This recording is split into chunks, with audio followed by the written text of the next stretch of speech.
सिखों के पहले गुरु नानक देव, जिन्होंने बदला सामाजिक ताना बाना। गुरु नानक देव सिख धर्म के संस्थापक और सिखों के पहले गुरु थे। उनकी जयंती प्रकाश पर्व या गुरु पर्व के रूप में मनाई जाती है। नानक जी का जन्म पाकिस्तान में रावी नदी के किनारे स्थित तलवंडी नामक गांव में हुआ था। 1469 में कार्तिक पूर्णिमा के दिन इनका जन्म हुआ था। इस दिन को सिख धर्म में काफी उल्लास के साथ मनाया जाता है। इनका जन्म पिता कल्याण या मेहता कालू जी और मां तृप्ति देवी के घर हुआ। नानक जी ने हिंदू परिवार में जन्म लिया था। सिख धर्म में मान्यता है कि बचपन से ही नानक देव जी विशेष शक्तियों के धनी थे। उन्हें अपनी बहन नानकी से काफी कुछ सीखने को मिला। 16 वर्ष की ही आयु में ही इनकी शादी सुलखनी से हो गई। सुलखनी पंजाब के भारत गुरदासपुर जिले के लाखोकी की रहने वाली थी। इनके 2 पुत्र श्रीचंद और लक्ष्मीचंद थे। इन दोनों बच्चों के जन्म कुछ समय बाद ही नानक जी तीर्थ यात्रा पर निकल गए।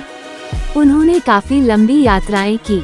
इस यात्रा में उनके साथ मर्दाना, लहना, बाला और रामदास भी गए। 1521 तक उन्होंने यात्राएं की। इस यात्रा के दौरान वे सबको उपदेश देते और सामाजिक कुरीतियों के खिलाफ जागरूक करते थे। उन्होंने भारत, अफगानिस्तान और अरब के कई स्थानों का भ्रमण किया। इन यात्राओं को पंजाबी में उदासियां कहा जाता है। गुरु नानक जी ने अपनी यात्राओं के दौरान कई जगह डेरा जमाया। उन्होंने सामाजिक कुरीतियों का विरोध किया। उन्होंने मूर्ति पूजा को निरर्थक माना और रूढ़िवादी सोच का विरोध किया।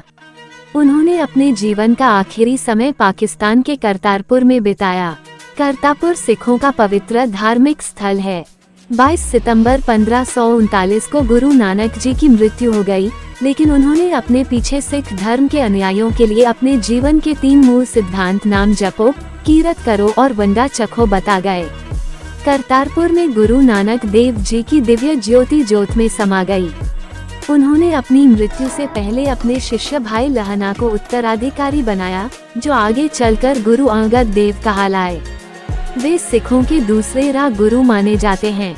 बालक नानक का जन्म 1469 में लाहौर से 64 किलोमीटर दूर हुआ था।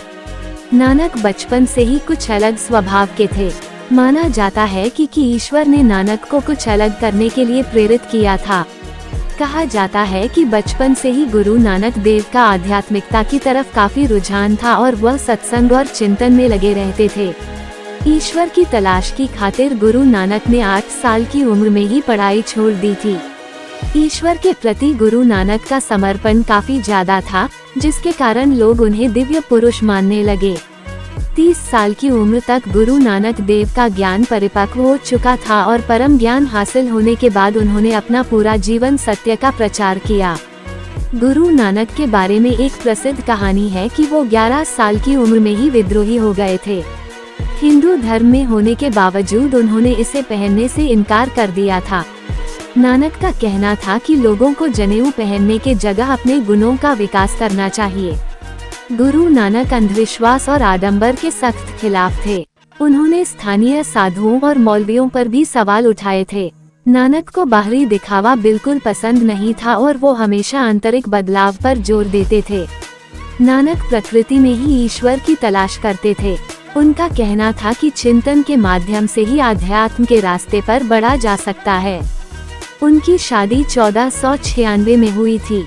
उनका एक परिवार भी था। नानक ने अपने आध्यात्मिक यात्रा की शुरुआत भारत, तिब्बत और अरब से की थी, जो 30 सालों तक चली। इस दौरान नानक ने काफी अध्ययन किया और पढ़े लिखे लोगों से बहस भी की। इसी दौरान नानक ने सिख धर्म की राह को आकार दिया और अच्छे जीवन के लिए आध्यात्म को स्थापित किया। गुरु नानक ने अपने जीवन का आखिरी समय पंजाब के करतारपुर में गुजारा।